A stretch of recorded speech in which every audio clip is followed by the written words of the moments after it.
जय जय रघुवीर समर्थ श्रीमद दासबोध दशक 17वा प्रकृती पुरुष नाम समास 7वा जगत जीवन निरूपण नाम श्रीराम समर्थ श्रीराम समर्थ मुळी उदक निवळ असते नानावल्ली मध्ये जाते संग दोषे तैसे होते आम्ल तीक्ष्ण कडवट आत्मा आत्मपणे असतो देह संगे विकारतो साभिमाने भरी भरतो भलतीकडे श्रीराम समर्थ जय जय रघुवीर समर्थ श्रीमत दासबोध दशक 17वा दिलेला आहे प्रकृती पुरुष नाम आणि त्यामधील समास 7वा जगत जीवन निरूपण नाम श्रीराम समर्थ श्री समर्थांनी 17वा दशक आणि समास 7वा जगत जीवन निरूपण नाम या समासामध्ये जो बोध केलेला आहे तो आज आपण श्रवण करणार आहोत।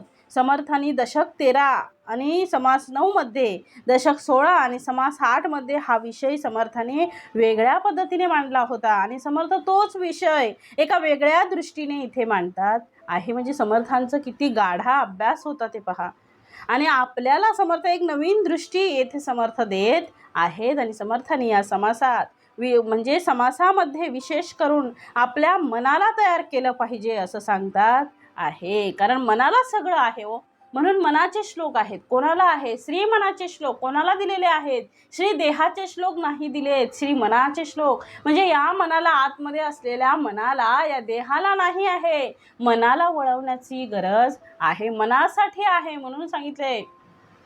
म्हणून म्हटलेलं आहे मना सज्जना भक्ती पंथेची जावे तरी श्री हरी पावी जेतो सुभावे मन करावे प्रसन्न सर्व सिद्धीचे कारण ते मन तयार केलं पाहिजे, त्या मनाला चांगलं वळण लावलं पाहिजे, यासाठी आपण प्रयत्न करावा।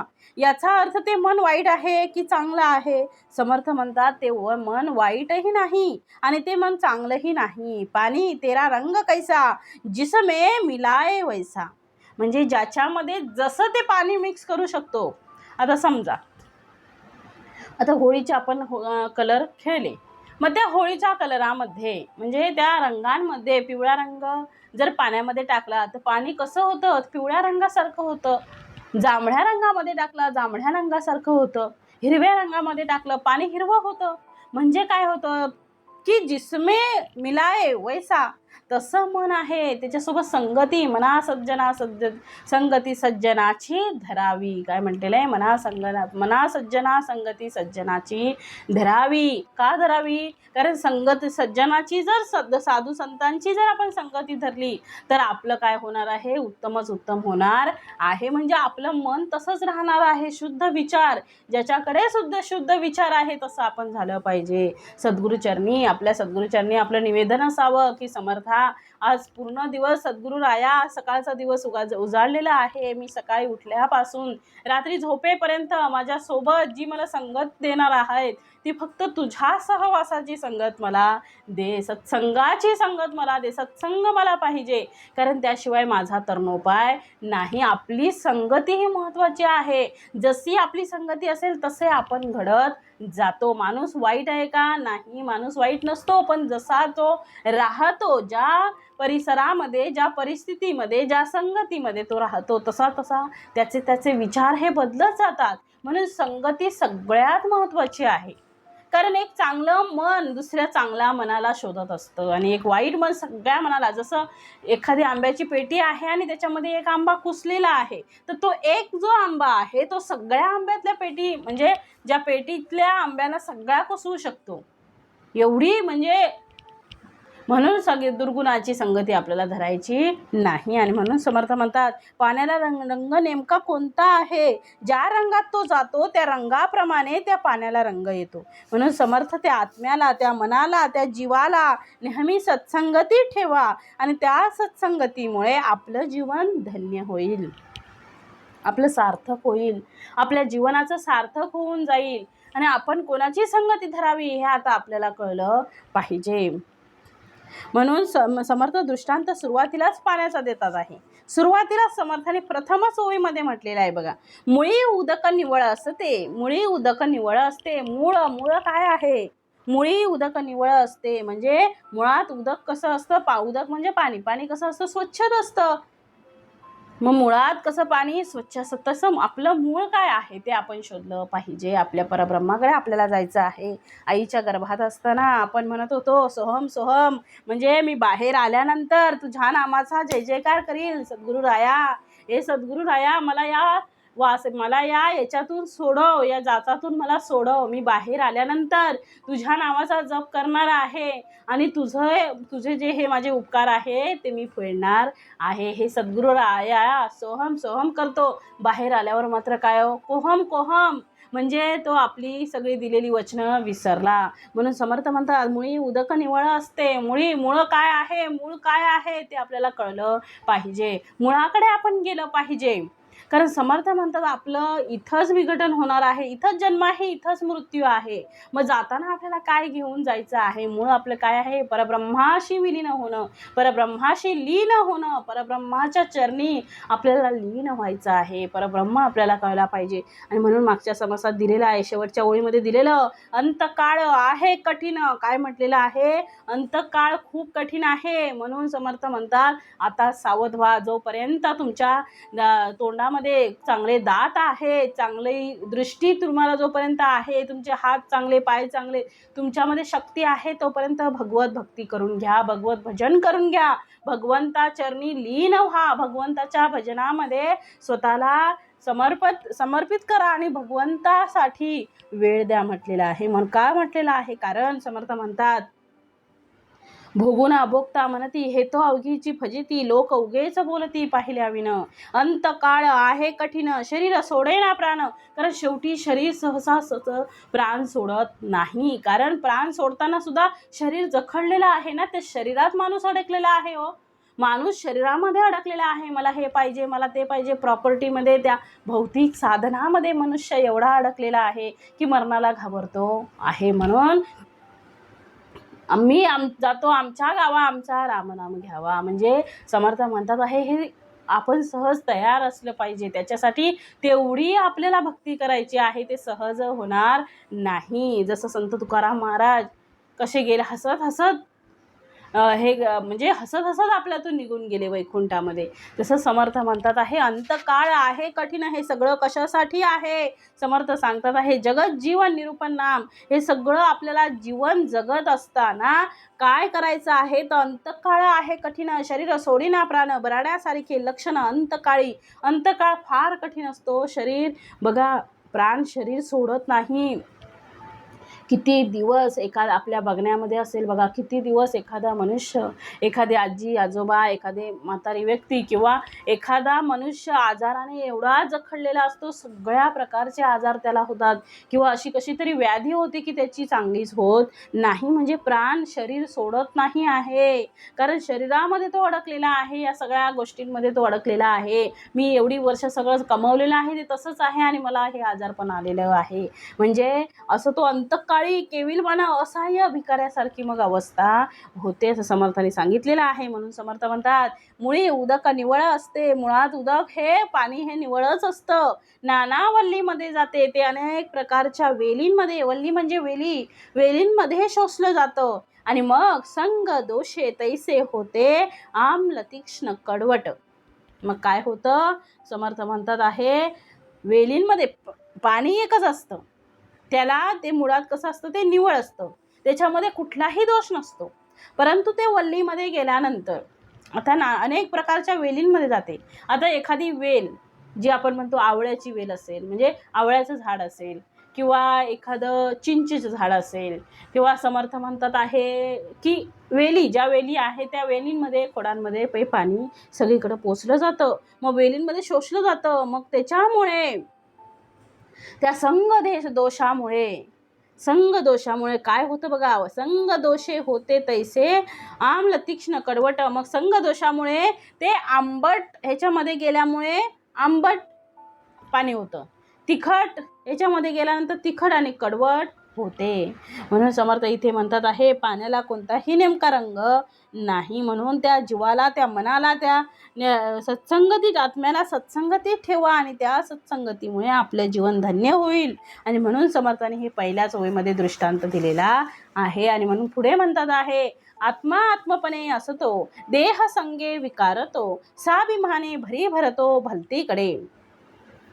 मग आत्मा हा मुळात कसा असतो?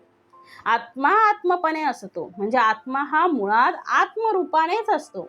देह संगे विकारतो, देहाच्या संगतीने त्याच्या ठिकाणी काय होतात? विकार उत्पन्न होतात. साभिमाने भरी भरतो भलतीकडे. मग देहाच्या संगतीने त्याच्या ठिकाणी विकार उत्पन्न होतात आणि देहाचा अभिमान धरून भलत्याच भरीला पडून भलतीकडेच तो जातो. म्हणून समर्थ म्हणतात उदक म्हणजे पाणी हे नाना वल्लींमध्ये जातं. वल्ली म्हणजे वेली.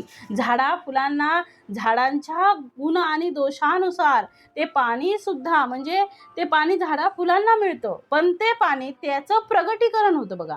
त्या झाडाच्या गुण आणि दोषानुसार ते पाणी सुद्धा तसं प्रगट होतं. ते पाणी जर कारल्याच्या बीला गेलं, कारल्याच्या झाडाला जर गेलं तर ते काय होणार हो? कारल्याला काय कडू, कारलं काय असतं? आधीच कडू असतं. मग ते पाणी कसं होणार? मग कारल्याला येणारे कारले जे आहे ते कडू असते. मग ते कल्पवृक्षाला म्हणजे तेच कल्पवृक्षाला म्हणजे नारळाच्या झाडाला पाणी गेलं तर तेच पाणी नारळाच्या पाण्याप्रमाणे ते मधुर आणि गोड निर्माण होतं. तेच पाणी जर आंब्याच्या झाडाला गेलं तर त्याला मधुर, तर ते कसं असतं? मधुर असतं, रस निर्माण होतो त्याचा. आणि तेच पाणी जर मिरचीच्या झाडाला गेलं तर ते कसं होतं? तिखट होते. म्हणजे हा सगळा दोष आहे तो कोणाचा आहे? हा जो सगळा दोष आहे तो कोणाचा आहे? हा त्या पाण्याचा दोष नाही. पाण्याचा दोष आहे का? नाही. पाणी मुळात कसं आहे? स्वच्छच आहे. म्हणजे माणूस नंतर बिघडल्यानंतर शेवटच्या क्षणी किंवा माणूस बिघडल्यानंतर आपण सांगू शकत नाही की तो माणूसच खराब होता. नाही, तसं नसतं. माणूस हा उत्तमच असतो, त्याचे विचार चांगलेच असतात. लहानपणी बघा आपल्याला म्हणतात म्हणून मुलं ही देवाघरची फुलं असतात. कारण का असतात? मुलांना काहीही समजत नाही. एखाद्या मुलाला तुम्ही सांगितलं तू हे दुसऱ्याला म्हणजे कोण आलं तर तू हे सांगायचं नाही, ते मूल नेमकं सांगतं. म्हणजे त्या मुलांमध्ये किती निरागसता असते. त्या मुलांना काहीच माहीत असतं. पाप पुण्य खोटं खरं काहीच माहीत नसतं. एखाद्या वेळी मूल म्हणतं पण आई किंवा वडील जर काय सांगत असतील आणि ते घरी जरी असेल तर ते काय म्हणतं? कशाला खोटं बोलता? जर खोटं बोलत असेल तर कशाला खोटं बोलता? मला माहीत आहे तुम्ही खोटं बोलता. ही वस्तू आपल्याकडे आहे.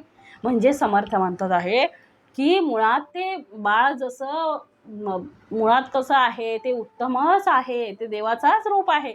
मग हळूहळू हळूहळू ते ज्यावेळी जन्मतं त्यावेळी ते शुद्ध उत्तमाचंच विचार मन घेऊन आलेलं असतं. हळूहळू ते बालपण त्याचं येतं. मग हळूहळू तो सगळ्यांच्या संगतीमध्ये येतो, सहवासामध्ये येतो. मग ज्याच्या सहवासात तो जातो तसा तसा तसा तसा नंतर होत जातो. मग पहिलीमध्ये मित्र वेगळे, दुसरीमध्ये वेगळे, तिसरीमध्ये वेगळे. मग जशा जशा मित्रांच्या सहवासात तो येतो तशी तशी जडणघडण त्याची होत राहते. मग समर्थ म्हणतात आहे म्हणून म्हटलंय आत्मा आत्मपणे असतो, देह संगे विसारतो, साभिमाने भरी भरतो भलतीकडे. मग हा दोष कोणाचा आहे? हा पाण्याचा दोष नाही. ते पाणी ज्याच्या सानिध्यात राहते त्यानुसार त्याला तो गंध चढतो. मग आकाशातून पडलेलं पाणी मुळामध्ये कसं आहे? शुद्ध आहे, अत्यंत पवित्र आहे. मग समर्थाने तिथे शब्द वापरला आहे तीक्ष्ण, आम्ल, तीक्ष्ण, कडवट. मग या शब्दाचा अर्थ ते अत्यंत शुद्ध आहे, निर्मळ आहे, विमल आहे असं निर्मळ असलेलं पाणी. पण जेव्हा ते जमिनीवर पडतं तेव्हा त्या जमिनीमधला जो क्षारयुक्त पदार्थ असतात जे त्याचा संपर्क त्याच्याशी येतो आणि ते पाणी समुद्रात गेल्यानंतर ते खारट होते आणि तो खारेपणा तिथे प्राप्त होतो.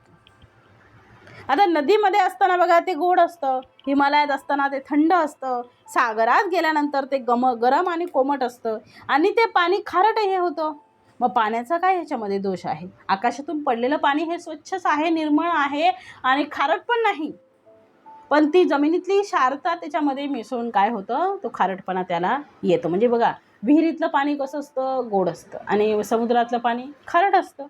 मग तसं समर्थ म्हणतात आहे की समुद्रात गेल्यानंतर ते पाणी खारट होतं, पण ते तिथे खारेपणा तिथे प्राप्त होतो. मग नदीमध्ये असताना ते कसं गोड असतं. म्हणून समर्थ म्हणतात तसा तो आत्मा आहे. त्या आत्म्याला तसा तो आत्मा आहे. त्या आत्म्याला, त्या मनाला, त्या जीवाला, त्या आपल्या चैतन्य शक्तीला तुम्ही अशा ठिकाणी त्याला सानिध्यात ठेवा की जे मुळामध्ये चांगलं आहे. आणि म्हणून त्याच्या संगतीलाच राहून, समर्थ म्हणतात, त्याच्या संगतीलाच राहून ते मन कसं होऊ शकतं, चांगलं होऊ शकतं. आणि म्हणून समर्थाने पुढे दिलेलं आहे, ते मन तसं चांगलं होणार, ते मन तसं चांगलं होऊ शकतं. आणि म्हणून इथे समर्थ म्हणतात आहे की एके संगती तरती, पुढे दिलेलं आहे समर्थाने, एके संगती तरती, एके संगती गुणती, एके कारणे सत्संगती बरी पहावी. म्हणजे एकाच्या संगतीने, सगळा हा संगतीचा परिणाम आहे हो. ज्याच्या संगतीत आपण राहू तसं तसे आपण होत जातो. चांगल्याच्या संगतीत राहिलं तर चांगलं होणार, संतांच्या संगतीत राहिलं तर संतांप्रमाणे आपण भजन कीर्तन त्या भगवंताच्या चरणामध्ये, त्या भगवंताच्या कृपेमध्ये, त्या भगवंताच्या आज्ञेमध्ये, त्या भगवंताच्या भजनामध्ये, भगवत भजन, भगवत कीर्ती, त्याची जी निरूपण आहे त्याच्यामध्ये आपण अडकून राहू. परंतु तेच जर आपण सोडून दुसरीकडे भलतीकडे जात असू तर मग दुसऱ्याच्या संगतीत गेल्यानंतर आपल्याला काही भेटणार नाही. उन्हाधुनं काढायला जर आपण बसलो सगळ्यांच्या सोबत तर मग आपल्याला तिथं काय संगतीचा परिणाम होणार. मग जसं आपण एकामेकांच्या संगतीत येऊ, म्हणजे उत्तमाच्या संगतीत आल्यानंतर आपण उत्तमच होणार. उत्तमाच्या संगतीत आल्यानंतर, उत्तम माणसांच्या संगतीमध्ये राहिलं तर आपल्यामध्ये उत्तमाचाच परिणाम होणार. आणि जर आपण वाईटाच्या संगतीत राहिलो तर वाईटाचाच आपल्याला परिणाम होणार, वाईटासारखंच आपण वागणार. म्हणून समर्थ म्हणतात आहे ते म्हणून समर्थाने इथे दिलेलं आहे की एके संगती तरती, म्हणजे एकाच्या संगतीने तरणार आहे, एकाच्या संगतीने गुणती, एके संगती गुणती. म्हणून पुढे दिलंय समर्थाने, एके संगती तरती, एके संगती गुणती, एके संगती सत्संगती बरी पहावी. म्हणजे सत्संगती असली पाहिजे, साधू संतांची आपल्यासोबत संगती असली पाहिजे, साधू संतांबरोबर आपण राहिलं पाहिजे. आणि म्हणून समर्थ म्हणतात आहे, त्यांना जीवनाचा खरा अर्थ कळालेला होता. त्यांना माहीत होतं जीवनामध्ये आपण कशासाठी आपला जन्म झालेला आहे आणि आपण कशासाठी इथे आलेलो आहे. ह्याच्यामध्ये आपलं काहीतरी एक उद्दिष्ट घेऊन आपण आलेलो आहे. आपल्या या उद्दिष्टानुसार आपल्याला इथे जन्म घ्यावा लागलेला आहे. आणि म्हणून समर्थ पुढे म्हणतात आहे, समर्थांनी पुढेही दिलेलं आहे की असं समर्थ आग्रह धरतात, सत्संगाचा महिमा काय सांगावा. सत्संगाचा महिमा आद्य शंकराचार्यांनी सुंदर एका शब्दात सांगितला आहे, सत्संगे नित्संगत्व, नित्संगते निर्गुण महत्त्वे. म्हणजे माणसाचं जीवन जर ते सत्संगाला जर राहिलं तर या सत्संगामुळे त्याला नित्संगत्व प्राप्त होतं. आणि सत्संगामुळे नित्संगत्व म्हणजे चांगल्यांच्या संगतीत राहिल्यानंतर मनुष्य निर्गुणी होतो. कारण निर्गुणत्व हे कशामुळे येतं, निसंगत्वे. म्हणून समर्थ म्हणतात, सदा संगती सज्जनाची धरावी. काय म्हटलंय, सदा संगती सज्जनाची धरावी. मग त्या मनाला सांगतात आहे, त्या सज्जन मनाला. म्हणून म्हटलंय, हे सज्जन मना, सदा संगती सज्जनाची. हे सदा म्हणजे मना सज्जना भक्ती पंथेची जावे. हे सज्जन मना, कशाला, हे मनाला सांगितलेलं, आत्म्याला नाही सांगितलं, देहाला नाही सांगितलं. हे सांगितलं कोणाला, त्या मनाला. कारण ते मन कसं आहे, शुद्ध आहे, पवित्र आहे.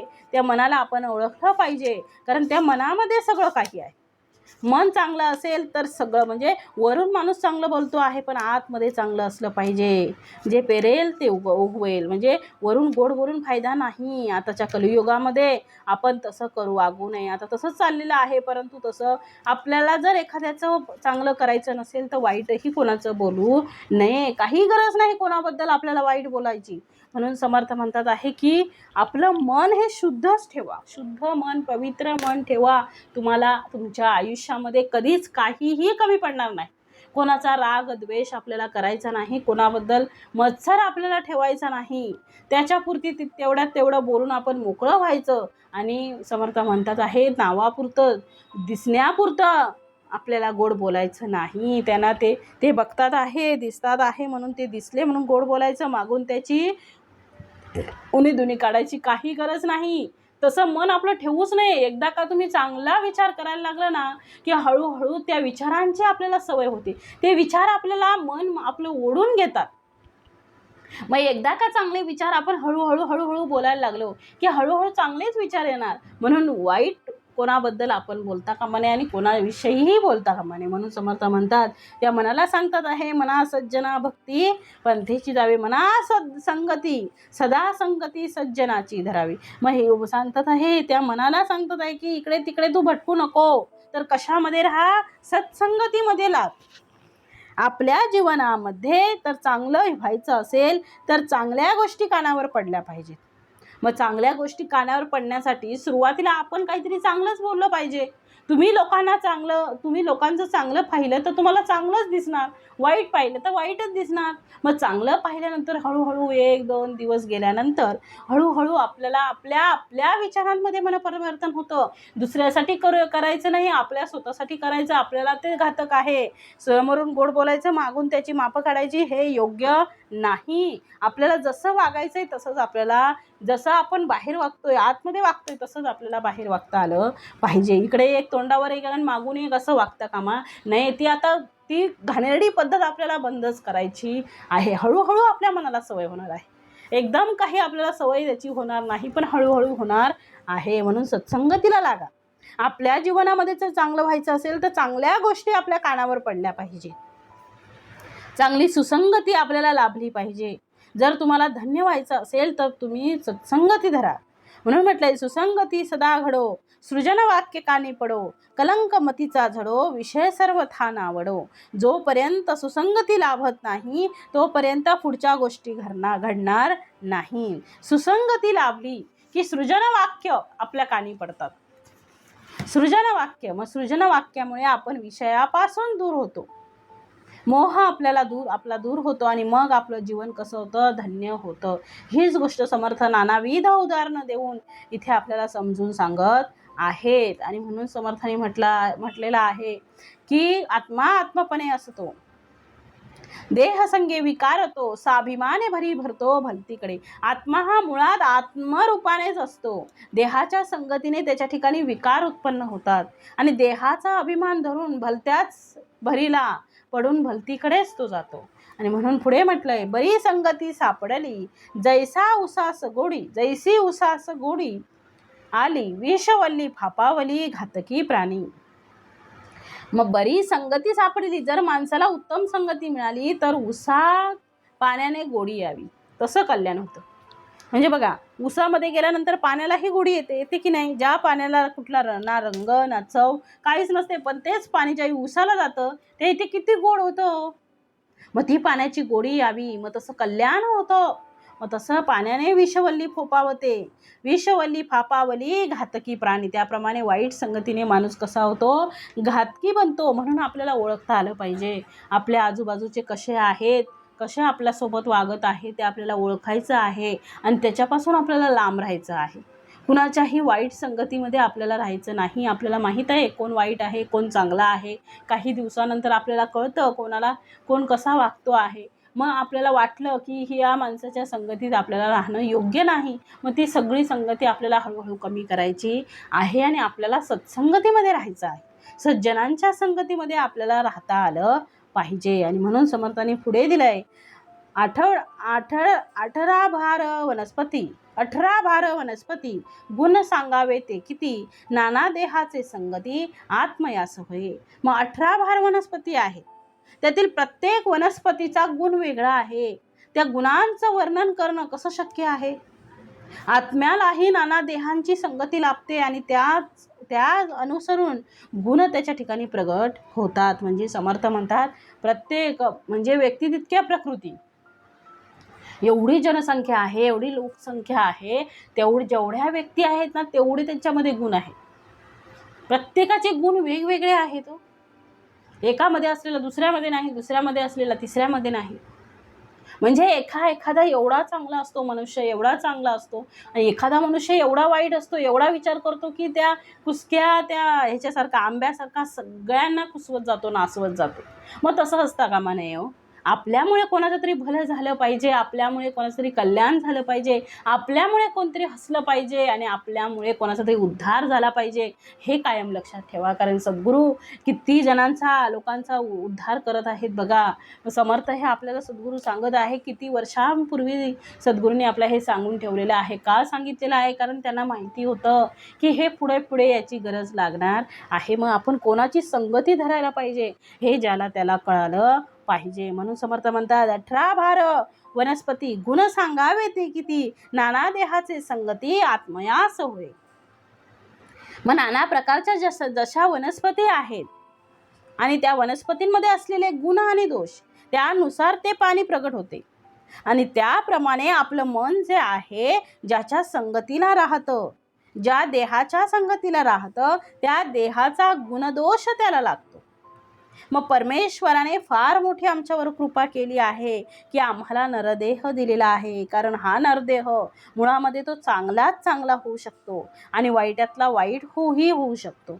म्हणून म्हणतात, नराचा नारायण होतो पण नराचा नराधम सुद्धा होतो. म्हणून आम्हाला नराचा नारायण व्हायचं असेल तर आम्हाला सत्संगतीशिवाय दुसरा जगात पर्याय उपलब्ध नाही. म्हणून समर्थ म्हणतात आहे पुढे, त्यामध्ये कोणी भले ते संत संगे निघाले साभिमाने, संत संगे निघाले देहाभिमान सांडून गेले विवेक बळे. म्हणजे त्यामध्ये कोणी भले, त्यामधले काही सज्जन जे होते, मग त्यामध्ये काही सज्जनांना संगती कोणाची लाभते? संतांची संगती लाभते. जसं की आपण आहोत, आपल्याला सज्जनांची, आपल्याला संतांची संगती लाभलेली आहे. त्यांचे विचार आपण आपल्या मनी रुजवण्याचा प्रयत्न करत आहे आणि हा प्रयत्न कायम ठेवला पाहिजे. संतांच्या संगतीमध्ये आपण कायम राहिलं पाहिजे. जसं की आपल्याला आपण आजपासूनच इथे सुरुवात केलेली आहे, तसं आपण कायम असलं पाहिजे. म्हणजे आपल्याला नवीन नवीन काहीतरी शिकायचं आहे, संतांप्रमाणे आपल्याला वागायचं आहे. त्यांनी कसा मोक्ष प्राप्त केला, हे सगळं वैभव त्यांना मिळूनही सगळ्या संतांचं वैभव होतं, परंतु ते वैभवाचा सगळा त्याग करून त्यांनी भगवत नाम हेच शेवटपर्यंत जपलं, बाकी सगळं ते सोडून दिलं. म्हणजे त्यामध्ये कोणी भरे, त्यामध्ये काही सज्जनांना संगती सज्जनाची संतांची लाभते. ते संत संगे निघाले देहाभिमान सांडून गेले विवेक बळे. मग ते विवेकाच्या बळावर देहाभिमान सांडून या भवसागरातून पार होतात आहे. आणि म्हणून म्हटले, त्यामध्ये कोणी भले ते संत संगे निवाले. म्हणजे विवेकाने देहाभिमान टाका. काय म्हटलेलं आहे समर्थांनी? विवेकाने देहाभिमान टाकता आला पाहिजे. पहा ना, जिथे जिथे देहाभिमान आहे तिथे तिथे नाश आहे. देहाभिमान, मीच मोठा, मीच हे करणार, माझ्याशिवाय ते होऊच शकत नाही, किती अंधश्रद्धा असते लोकांना बघा. म्हणजे ते माझ्याशिवाय काम होऊ शकत नाही अशी किती लोक ठाम सांगत असतात. किती लोकांना अहंकार असतो. अहंकार मुळीच असू देऊ नये. अहंकाराशिवाय, अहंकार असेल तर मात्र त्या सुखी जीवनाला काहीच पर्याय नाही. म्हणजे सगळं ते जीवन शेवटी दुःखाचंच जीवन आहे. सुखी जीवन तो जगूच शकत नाही. मग तिथे तिथे नाश आहे. जिथे जिथे देहाभिमान आहे तिथे तिथे माणसाच्या जीवनाला दुःख आहे. तिथे तिथे माणसाचं जीवन कष्टी झालेलं आहे. जिथे देहाभिमान नाही आहे तो मनुष्य सुखी आहे. म्हणून समर्थ म्हणतात, देहाभिमान टाकला की आम्ही संतांना शरण जातो. म्हणून म्हटले, आधी संता शरण जावे. त्यासाठी म्हणतात आहे समर्थ, एके संगती तरती एके संगती गुणती, या कारणे सत्संगती बरी पाहावी.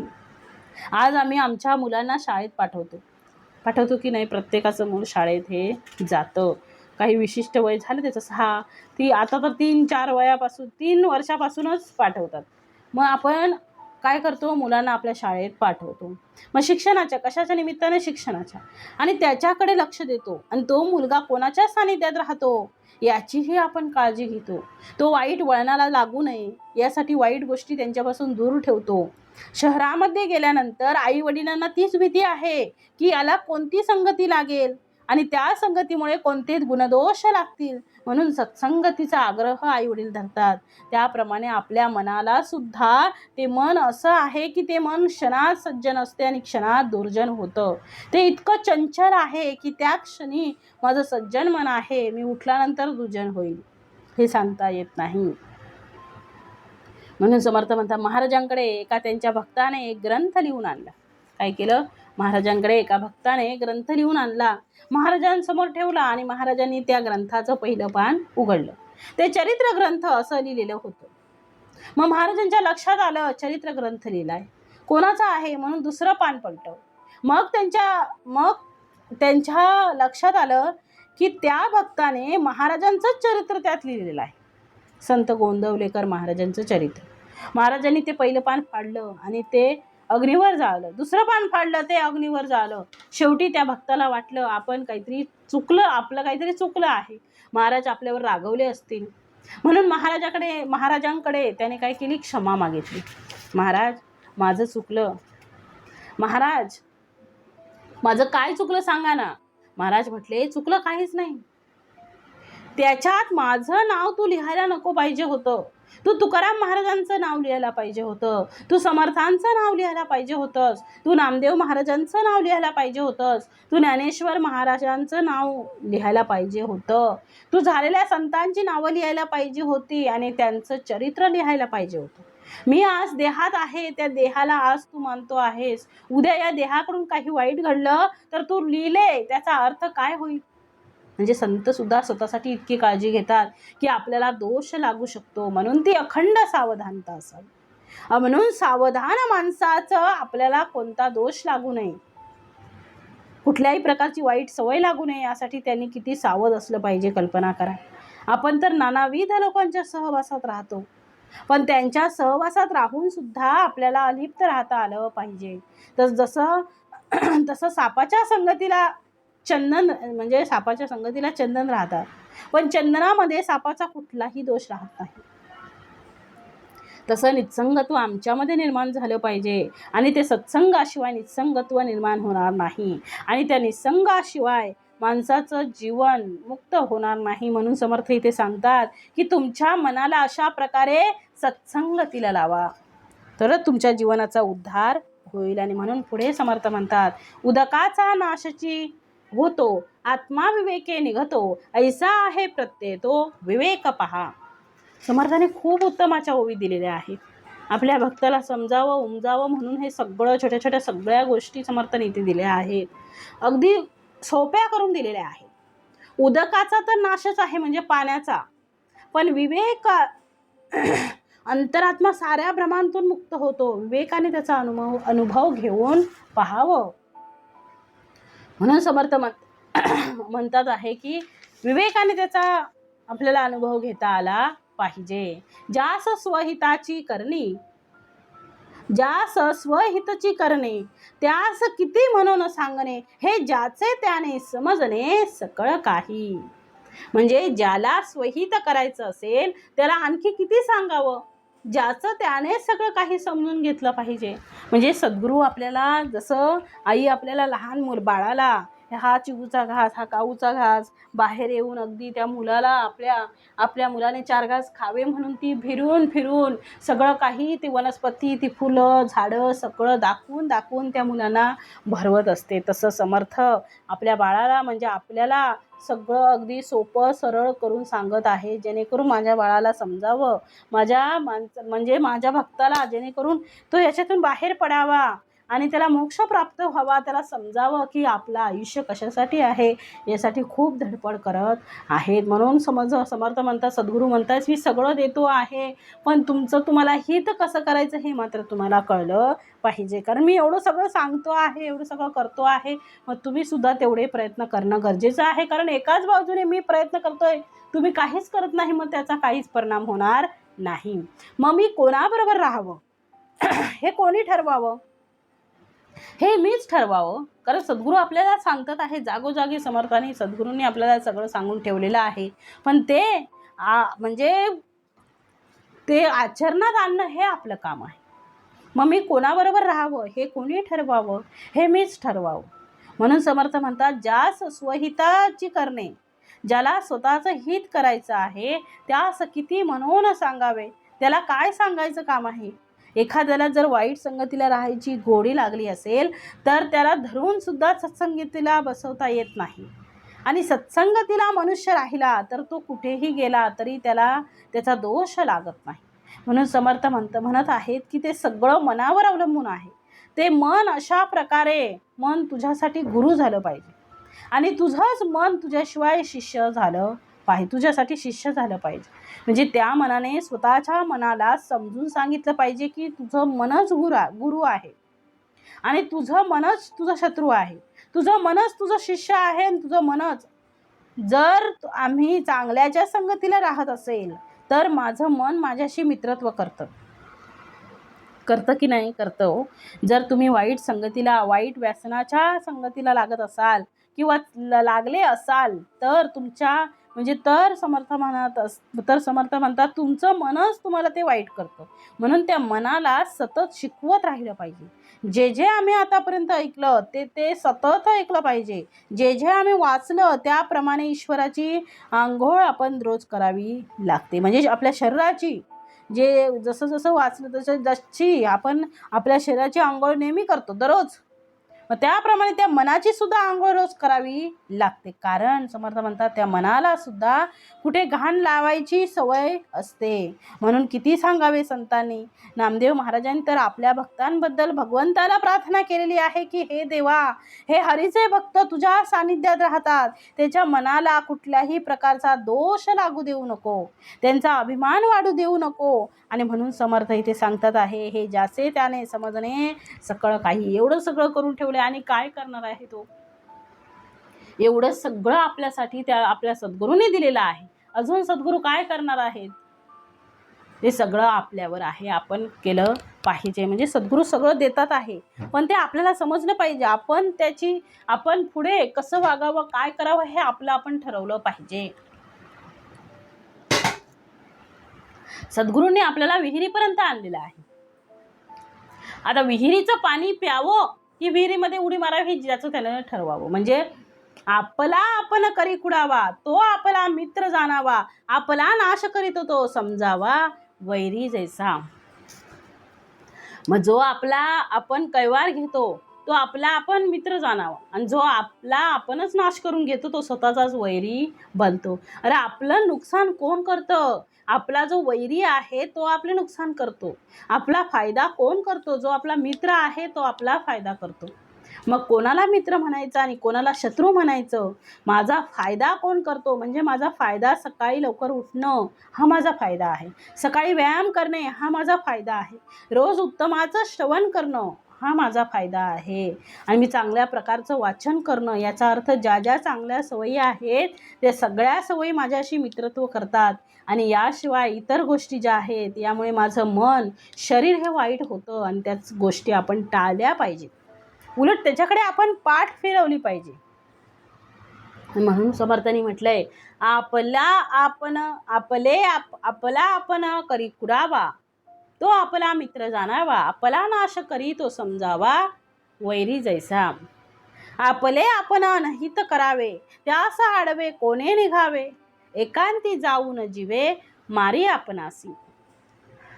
मग आता इथे समर्थांनी सांगितलेलं आहे की जो आपला आपण घातकी, जो आपला घात आपणच करून घेतो तो आत्महत्याला पातकी, तो आत्महत्याला अत्यंत पातकी आहे असं समजावं.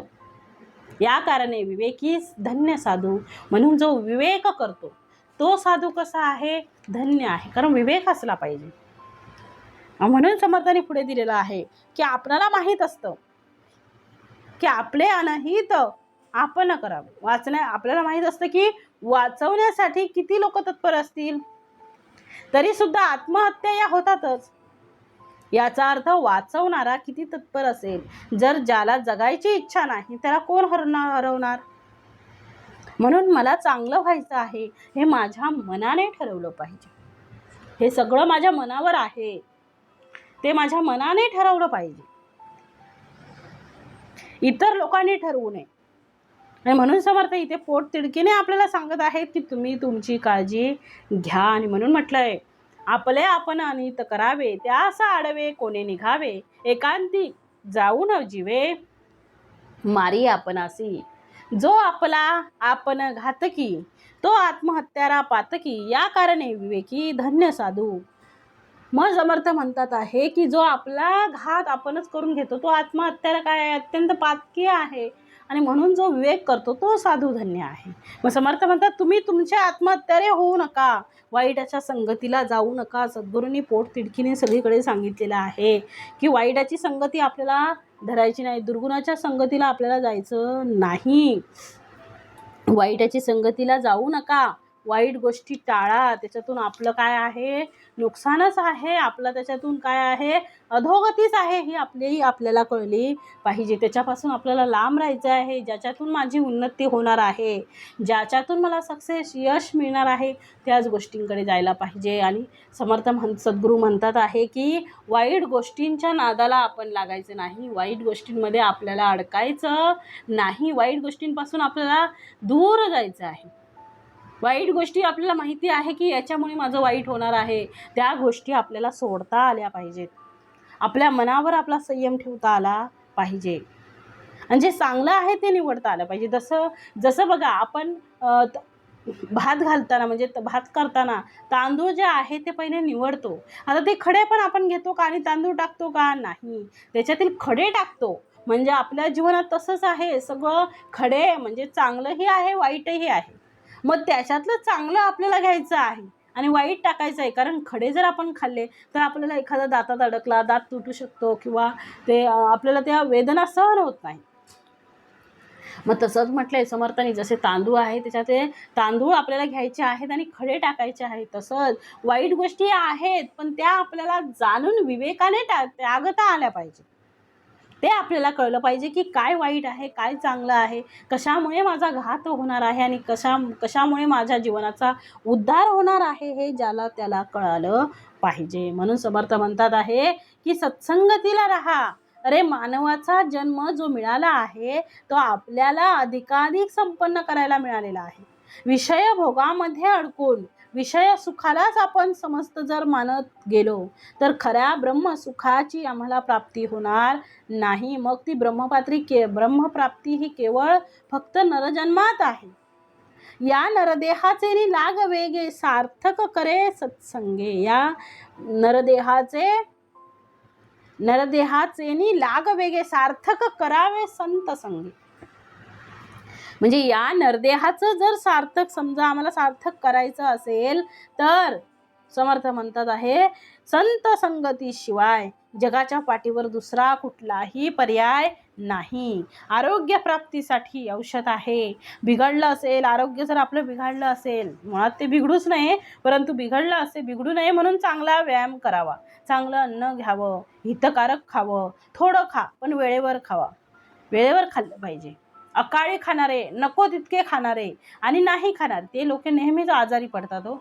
कुठले? अकाळी खाणारं, नको तितके खाणारे आणि नेहमीच म्हणजे अति नाही खाणारं हे नेहमी आजारी असतात. म्हणून समर्थ म्हणतात अकारण खाऊ नये, थोडं खा, अल्पाहारी, श्वान निद्रा अल्पाहारी असला पाहिजे.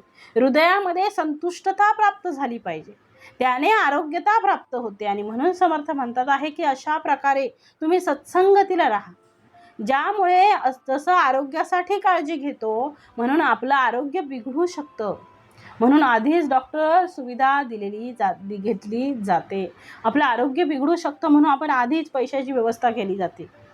म्हणजे यदा कदाचित मी जर आजारी पडलो किंवा मला लागलं, कुठलं घरातली एखादी व्यक्ती आजारी पडली तर मला पैशाची मदत लागणार आहे, मग मी कोणाकडे मागणार? मग त्याच्यासाठी मला माझे पैसे जमवले पाहिजे, अशी जी त्यांची ओढ असते. म्हणजे असं त्यांनी जे साठवून ठेवलेलं असतं ते त्यासाठीच असतं. आणि म्हणून समर्थ म्हणतात आहे की आरोग्यासाठी आपण काय करतो, म्हणजे पैसे साठवून ठेवलेले असतात.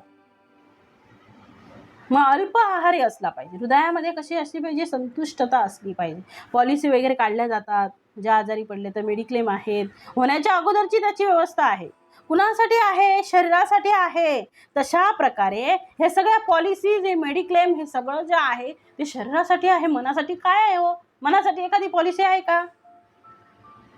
मनासाठी आपण पहिली व्यवस्था करून घेतली पाहिजे. मनासाठी काहीच नाही, कुठलीच व्यवस्था नाही. कुणासाठी आहे? शरीरासाठी.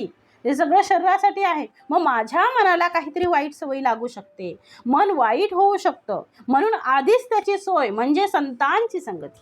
त्याची पॉलिसी काय? संतांची संगती. त्याचा मेडिक्लेम काय? संतांची संगती. ती जर असेल तर तुम्हाला काहीही होऊ शकत नाही. संतांची संगती आधीच होय.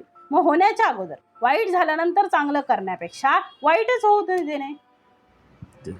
वाईट झाल्यापेक्षा वाईट झाल्यानंतर आपण चांगलं करायला जातो, काय उपयोग आहे? मग त्याच्या आधीच चांगलं करा ना, मग अधिक चांगलं आहे. म्हणून सवय लावून तोडण्यापेक्षा सवय न लागू देणं हे उत्तम आहे. म्हणून समर्थ इथे म्हणतात, पुण्यवंता सत्संगती पापिष्ठा, पुण्यवंता सत्संगती पापिष्ठा असत्संगती गती आणि अवगती संगती योगे. म्हणजे जो पुण्यवान असतो त्याला सत्संगती मिळते, तर अत्यंत पापी माणसाला दुर्जनांची संगत लाभते. जशी संगती लाभते तशी सत्सद्गती अथवा अधोगतीही त्यामुळे त्याला प्राप्त होते. म्हणून समर्थ म्हणतात, अधोगती संगतीने आहे. अधोगती काय आहे? चांगली संगत असेल तर कशाला होईल अधोगती? उन्नतीच होईल.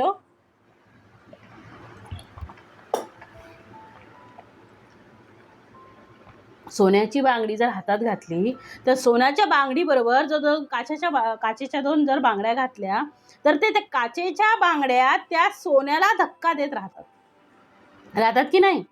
आणि सोन्याचं सोनं सुद्धा खातात.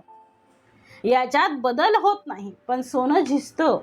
म्हणून आम्ही चांगल्याच्या संगतीला राहिलं पाहिजे, जिच्यामुळे आमच्यात चांगला बदल झाला पाहिजे.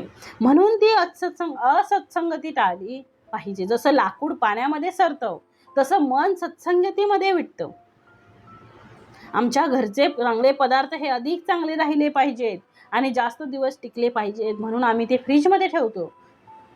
मग दूध नासू नये म्हणून काय करतो तर फ्रीजमध्ये ठेवतो. अरे मन नासू नये म्हणून काय करावं ते सांगा. सगळं नासू नये म्हणून सगळ्याची सोय करून ठेवलेली आहे, सगळ्या वस्तू आहेत, सगळं काही टापटीप नियोजन असतं. मग मन नासू नये म्हणून काय केलेलं आहे? मन खराब होऊ नये म्हणून काय केलेलं आहे? मनाला बाधा होऊ नये वाईट संगतीची म्हणून काय केलं आहे? कोणते निर्बंध घातलेले आहेत? काहीच नाही हो, मनाला काहीच नाही. म्हणून समर्थ म्हणतात आहे की अरे मन नासू नये म्हणून काय करावं ते सांगा. मन नासू नये म्हणून नित्य उपासना केली पाहिजे, नित्य भगवंताची प्रार्थना केली पाहिजे, रोज नामस्मरण केलं पाहिजे, कुठला तरी एक ग्रंथ रोज वाचला पाहिजे, एखादं प्रवचन निरूपण आम्ही ऐकलं पाहिजे आणि आपल्या मनाला कायमस्वरूपी सज्जनाची संगती दिली पाहिजे. काय हो, आपण सज्जन कोठे शोधावा? सज्जन शोधण्याची गरज नाही.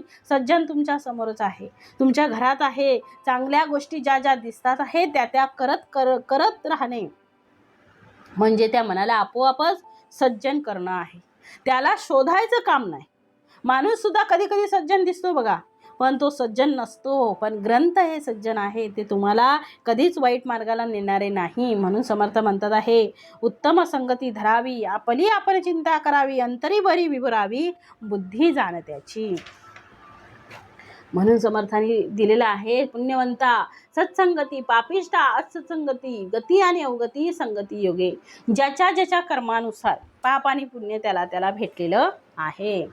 म्हणून दिलाय, उत्तम संगती धरावी, आपली आपण चिंता करावी, अंतरी बरी विवरावी, बुद्धी जाणत्याची. उत्तम संगती धरावी आणि आपले स्वतःचं कल्याण कसं होईल याची चिंता करावी. जाणत्या माणसांचा सल्ला घेऊन त्यावर आपण आपला अंतर्यामी विचार करावा. म्हणून म्हटलंय, जाणता जो आहे तो सगळं काही करतो. जाणत्याला सगळं माहीत असतो, शेवटी तो जाणता आहे, त्याला सगळं कळतं आहे, जाणत्याला सगळं माहीत आहे. म्हणून म्हटलंय, जाणता जो आहे तो सगळं काही करतो, त्याला सगळं समजतं. आणि अशा प्रकारे जाणपण आम्ही धारण करावं आणि आपल्या स्वतःच्या जीवनाचा उद्धार करावा. आणि तो उद्धार करणं ना शास्त्राच्या हातात आहे, ना कोणत्या ग्रंथाच्या हातात आहे, ना तुमच्या संतांच्या, ना आपल्या संतांच्या हातात आहे, कुणाच्याही हातात नाही. ते आमच्या हातात आहे. ते माझ्या मनात असेल तर ते होऊ शकतं. म्हणून सकाळी उठून म्हटलं पाहिजे, हाताकडे आम्ही पाहतो, प्रभाते, सकाळी उठल्याबरोबर प्रभाते, हाताकडे आपण का पाहावं? माझ्या हातात आहे, मी किती पैसा कमवावा, कराते वसती लक्ष्मी, कर्म दे सरस्वती. किती अभ्यास करायचा आहे ते माझ्या हातात आहे आणि भगवंताला प्राप्त करणं सुद्धा माझ्या हातात आहे. संत संगती सुद्धा माझ्या हातात आहे, ती प्राप्त करा, असा समर्थ आग्रह धरतात आहे. आणि समर्थांनी म्हणून म्हटलेलं आहे की म्हणजे समर्थांनी सांगितले पुढे, इहलोक आणि परलोक जाणता तो सुखदायक, नेणत्याकरिता विवेक प्राप्त होतो. म्हणजे जाणत्या माणसांच्या संगतीने इहलोक आणि परलोक दोन्हीही सुखदायक ठरतात. आणि अज्ञानी माणसांची संगत केली की अविवेक प्राप्त होतो. काय सांगितलंय? अविवेक प्राप्त होतो. म्हणून समर्थ म्हणतात आहे, म्हणून समर्थाने इथे दिलेलं आहे, समर्थाने सांगितलेलं आहे की आपल्याला जाणत्याची संगती धरायची आहे. जाणता आपल्याला कळला पाहिजे, जाणत्याची संगती आपल्याला धरायची आहे. आणि म्हणून इहलोक आणि परलोक आपल्याला इहलोकातून परलोकाकडे जाता आलं पाहिजे. जाणतानेच ते सुखदायक आपल्याला करून देऊ शकतो. आणि म्हणून म्हटलेलं आहे, जाणता देवाचा अंश, नेणता म्हणजे तो राक्षस, यामध्ये जे विशेष ते जाणून घ्यावे.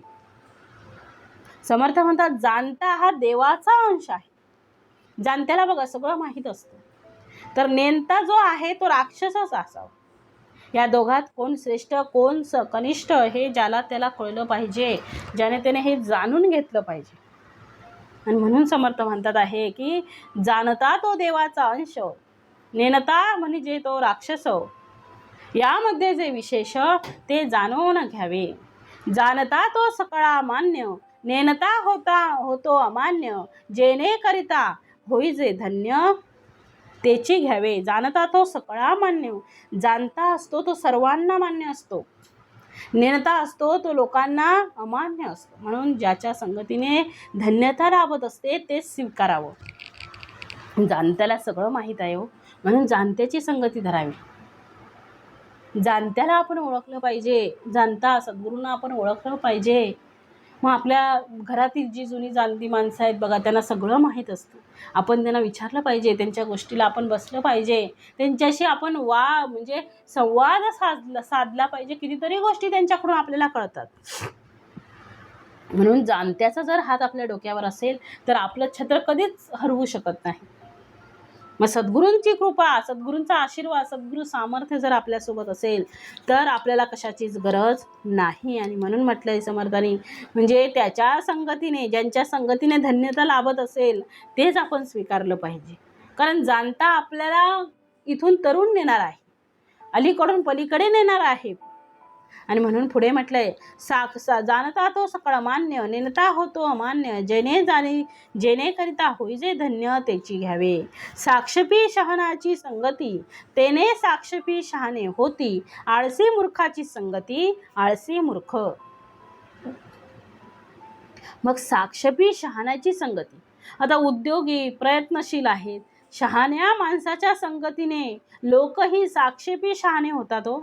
शहाण्या माणसाच्या संगतीत राहिल्यामुळे त्यांना कळतं काय करावं काय करू नये हे त्यांच्या लक्षात येतं. मग तर आळशी आणि मूर्खाची संगती केल्याने करणाराही आळशी आणि काय होतो, मूर्खच बनतो. म्हणून संगती कोणाची महत्वाची आहे बघा. म्हणून सदा संगती सज्जनाची धरावी.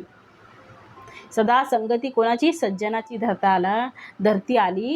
आली पाहिजे. म्हणून म्हटले पुढे, उत्तम संगतीचे फळ सुख. आता दिलंय उत्तमाच्या संगतीने काय होतं, काय फळ मिळतं.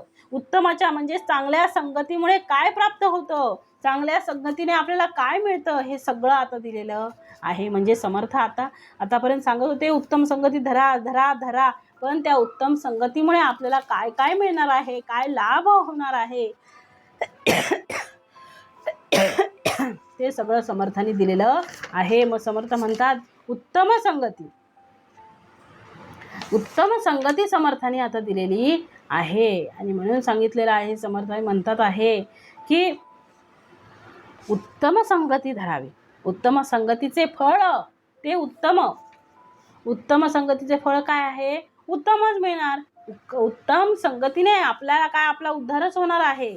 उत्तम संगतीने आपला उद्धारच होणार आहे. उत्तम संगतीमुळे आपण उत्तमच राहणार आहोत. म्हणून म्हटलंय उत्तम संगतीचे फळ सुख.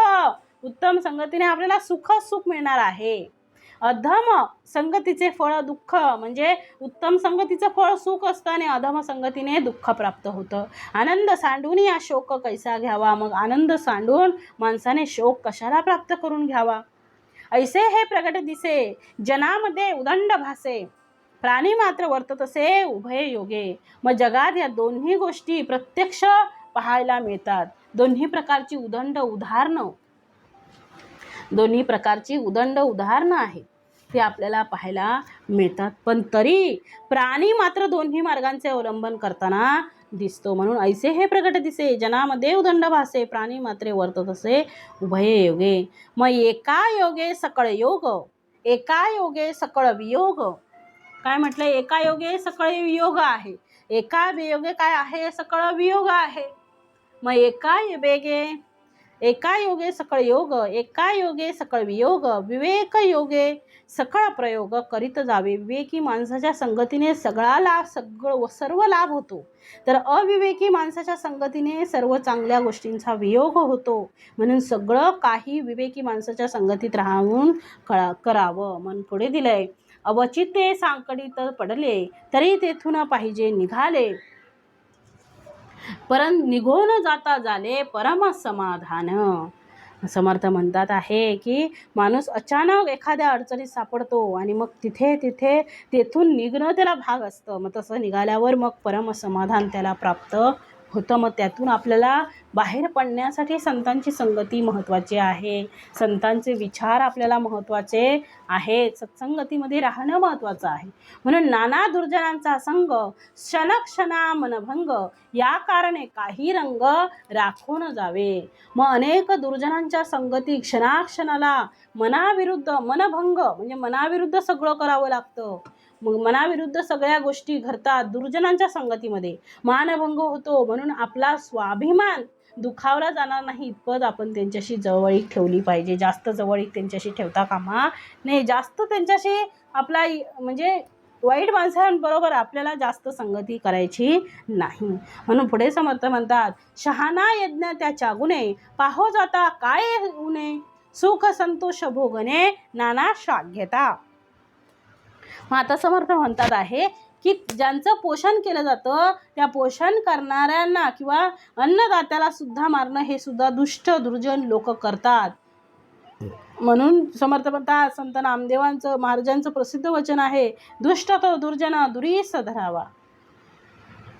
तो दुरच धरा. विषयाची परीक्षा कशाला पाहिजे? संग न करावा पापियांचा. संघ पहिला सोडून द्या, संघ करायचाच नाही पापियांचा. मग त्याच्यामध्ये अडकण्याची काही गरजच नाही. जर संघच त्यांचा धरला नाही मग त्यांच्यामध्ये का अडकावं? म्हणून म्हटलंय, संग न करावा पापियांचा. ते स्वतःच पाणी आहेत, ते दुसऱ्याला म्हणजे ते स्वतःच पापी आहेत आणि दुसऱ्याला ते पापीच करणार. म्हणून सज्जन पुण्यवंतच आहेत, ते दुसऱ्याला पुण्यवंतच करणार. म्हणून दृष्टांत दिला आहे, सापाची पिल्ले लहान आहेत. बघा समर्थांनी दृष्टांत दिला आहे, सापाची पिल्ले लहान आहेत म्हणून त्याला जर आपण पाळलं तर ती सापाची पिल्ले मोठी झाल्यानंतर काय आहे हो? सापाची पिल्ले लहान आहे म्हणून पाळली, पण मोठी झाल्यानंतर काय होणार? दंश केल्याशिवाय राहत नाही. म्हणून मुळामध्येच आपल्यापासून त्यांना दूर ठेवलं पाहिजे. मग त्या सापाला जर आम्ही दूध पाजण्याचा जरी प्रयत्न केला तरी त्यांच्या विषामुळे बदल होणार नाही.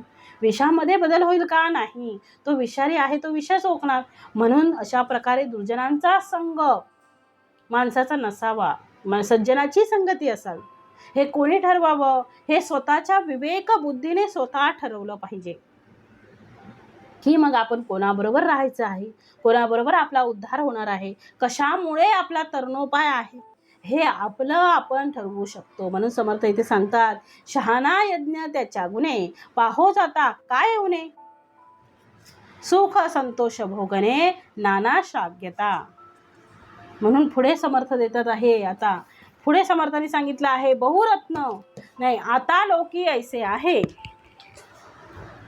पुढच्या ओळीमध्ये समर्थ देतात, आता व लोकी ऐसे आहे, सृष्टीमध्ये वर्तत आहे, जो कोणी समजून पाहे त्यास घडे. म्हणजे लोकांमध्ये आणि सृष्टीमध्ये. आता लोकी म्हणजे लोकात आणि सृष्टीत अशीच राहटी आहे. म्हणजे विवेकाने केलेलं योग्य दीर्घदृष्टीच्या प्रयत्नाने काही कमी पडत नाही, तर उलट सुख संतोष प्राप्त होऊन अनेक प्रकारे प्रशंसा केली जाते. म्हणून सांगितलंय, आता लोकी ऐसे आहे, लोकात आणि सृष्टीत अशीच राहटी आहे. जो कोणी सृष्टीमध्ये वर्तत आहे, जो कोणी समजून पाहे त्या सगळे, जो कोणी समजून विवेकाने वागतो त्याला सुख संतोष काय होतो, लाभतो. आणि म्हणून म्हटलंय, बहुरत्न वसुंधरा जान जानो विचार करा, समजल्या प्रत्यय अंतरा माझी येतो. मग बहुरत्ना वसुंधरा असं म्हटलं जातं. ते नीट जाणून घेऊन विचार करावा आणि त्यातलं रहस्य जाणून त्याचा प्रत्यय अंतरामध्ये घ्यावा, त्याचा प्रत्यय अंतरात घेता आला पाहिजे. म्हणून दुर्बळ आणि संपन्न, वेडे आणि व्युत्पन्न, हे अखंड दंडायमान सतची असे. म्हणजे दुर्बल आणि संपन्न, वेडे आणि व्युत्पन्न अशी दोन्ही प्रकारची माणसं जगात असतात की नाही. सगळ्या प्रकारची माणसं, वाईटही आहेत, चांगली आहेत, दुष्टही आहेत. मग ही जगाची अल्लुलंघीय अशी राहाटी अशीच चालत आलेली आहे. आणि म्हणून म्हटलंय पुढे, एक भाग्य पुरुष मोडती, एक नवे भाग्यवंत होती, तैसीच विद्या व्युत्पत्ती होत जाते. म्हणजे एखादा भाग्यवान पुरुष निर्धन होतो किंवा नष्ट होतो, तर कुणी एखादा नवीन भाग्यवंत होतो. विद्या आणि व्युत्पत्तीच्या बाबतीतही असंच घडत असतं. त्या पण येतात आणि जातात.